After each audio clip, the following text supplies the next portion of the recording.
The Ashvale depths smelled like failure. Not metaphorically, though Kofi could have argued the point. 14 months of living underground had given him a connoisseur's appreciation for the specific varieties of decay that populated these tunnels. The sour mineral bite of collapsed enskinment chambers, the acrid tang of stone dust that never settled, just hung in the air like a grudge. And underneath it all, sickeningly sweet, the smell of magical residue breaking down into nothing, the olfactory equivalent of watching someone's life's work rot. The factions dumped their refuse here. Broken artifacts, discredited research, failed candidates who had nowhere left to fall. Kofi had stopped counting the days after the first 100. Counting required the belief that the number mattered, that someone somewhere was keeping a corresponding tally, that the total would eventually be presented to an audience who cared. Nobody was counting. Nobody cared. So he spent his energy on things that kept him breathing, trapping tunnel rats with wire snares bent from salvaged artifact frames, harvesting the pale mushrooms that grew in the damp sections near the water seeps, and scavenging anything the factions had been careless enough to leave behind. He was picking through a freshly collapsed section of the eastern tunnels, his worn-through shoes scraping over rubble, when the torchlight caught something that shouldn't have been there. A door. Not a doorway. The depths were riddled with those open arches, collapsed passages, gaps where chambers had been carved and abandoned and slowly swallowed back by geology. Doorways were as common as regret down here, but a door sealed, intact, deliberately closed was wrong. Everything in the depths corroded. Everything crumbled. That was the point of the place. It was where things came to stop being things. A sealed door was an act of defiance against the fundamental nature of the depths, and Kofi had learned to pay attention when something defied its nature. The door was polished obsidian. Black as a moonless sky and twice as deep, its surface threw back his guttering torch flame with a clarity that made ordinary stone look blind. No hinges. No handle. No mechanism his scavenger's eyes could identify, and 14 months of finding value in garbage had made those eyes very good indeed. But the surface was covered in inscriptions. He brought the torch closer, ignoring the way his left knee complained at the crouch. The script was nothing he recognized. Not the geometric language of enskinment, not the thread notation of the Fugu weavers, not the root script of the Tindana or the war marks of the Kambonaba. This was older than all of them.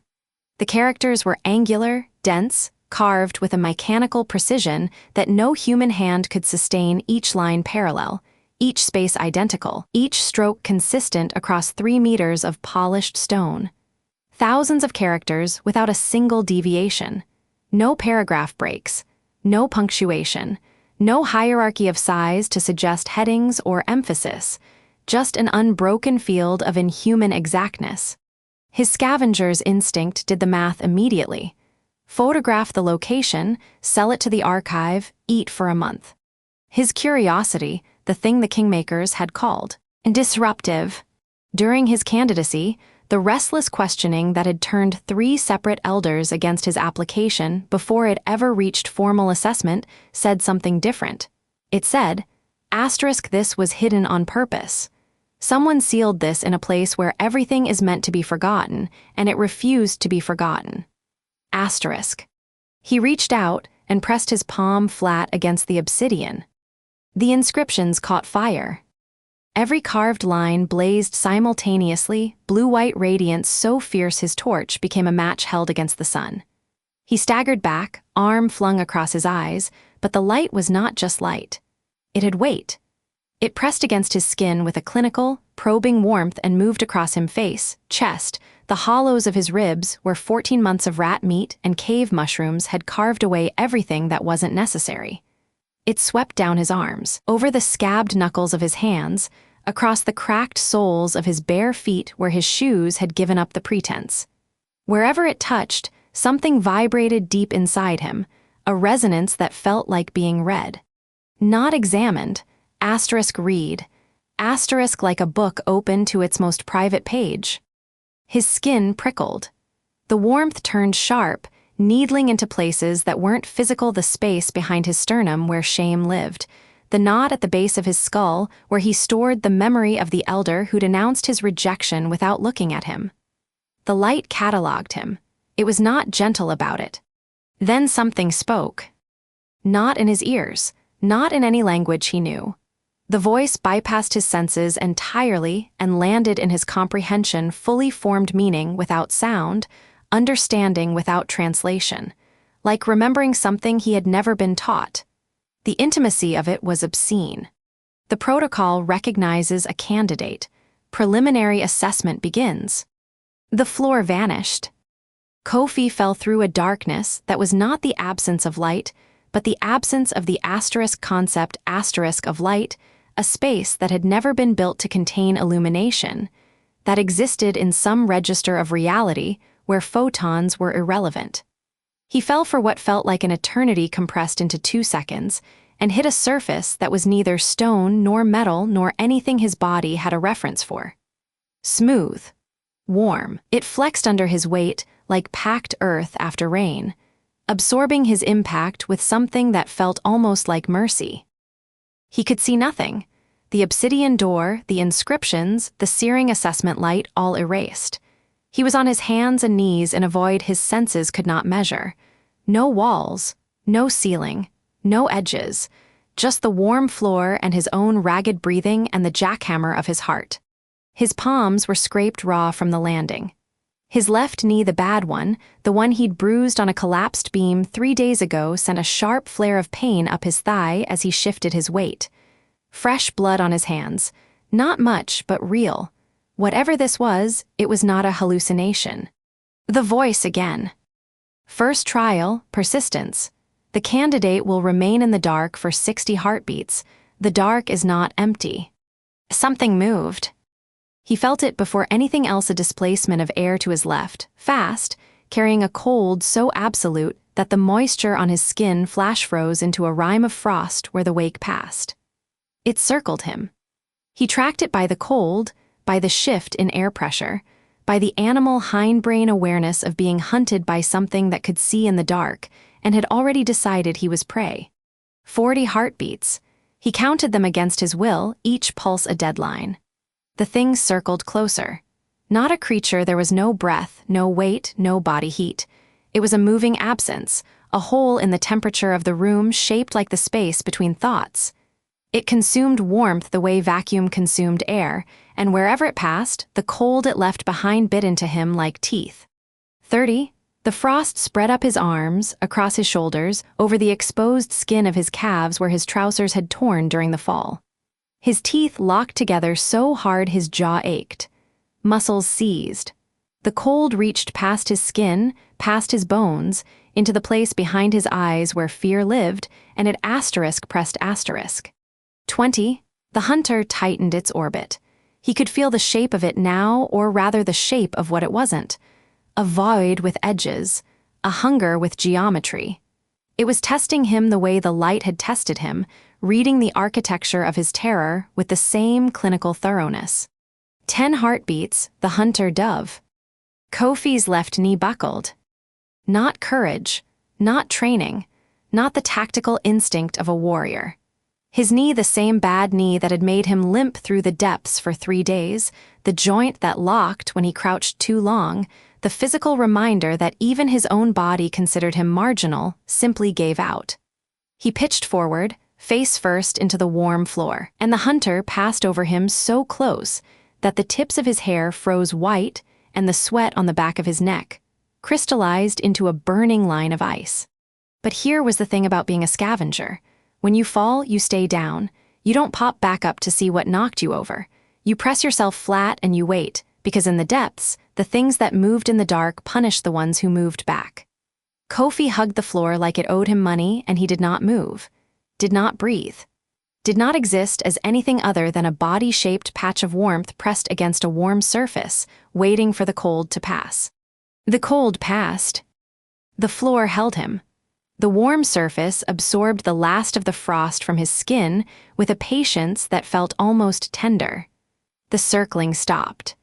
Silence filled the void, not the silence of an empty room, but the silence of something very old choosing not to speak.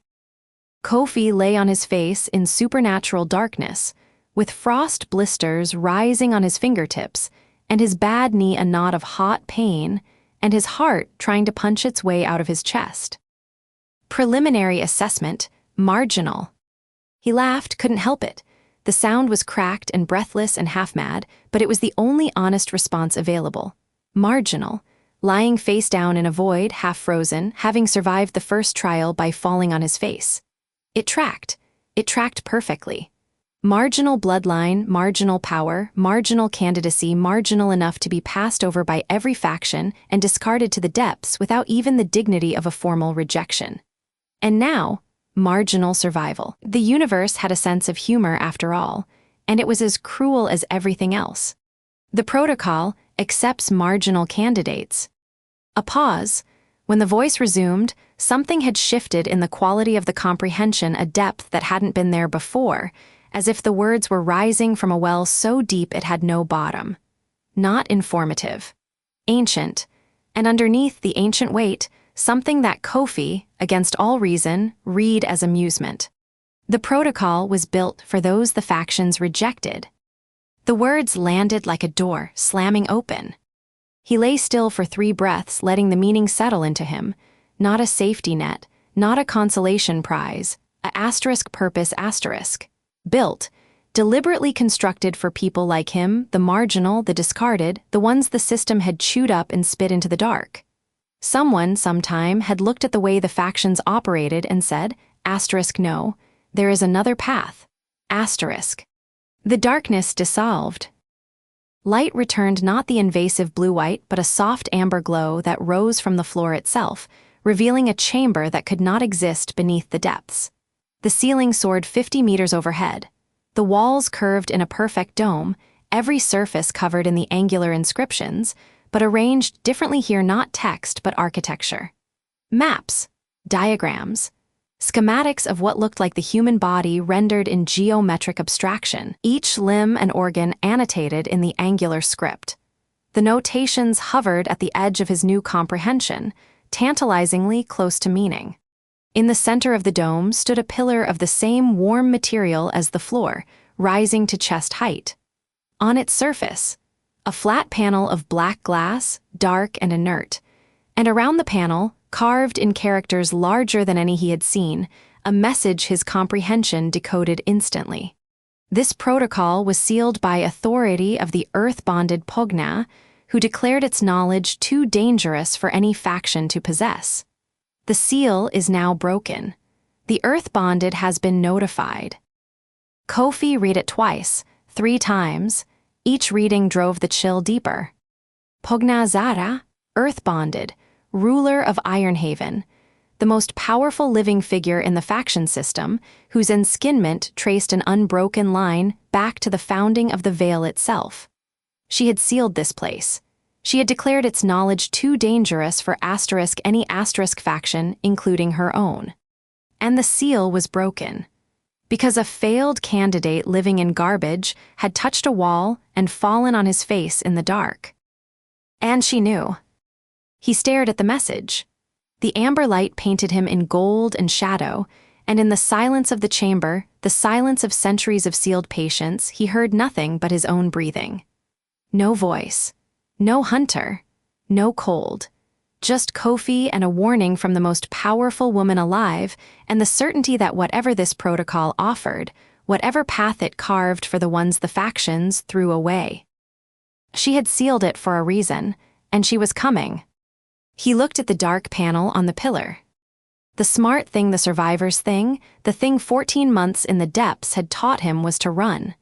Back through the dark, up through the tunnels, into the maze of abandoned chambers where he could disappear. He could live.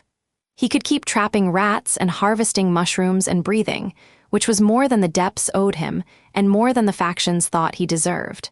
But the protocol had been built for people the factions rejected. And Kofi was very, very tired of being rejected.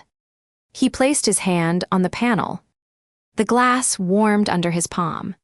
The inscriptions across the dome blazed to life, every angular character burning amber gold. And the voice, not the clinical assessment voice, but something older, something that spoke from the bones of the earth, from the deep stone beneath the depths beneath the world, spoke a single word that he understood completely and could never have repeated in any human language. The word meant *begin*,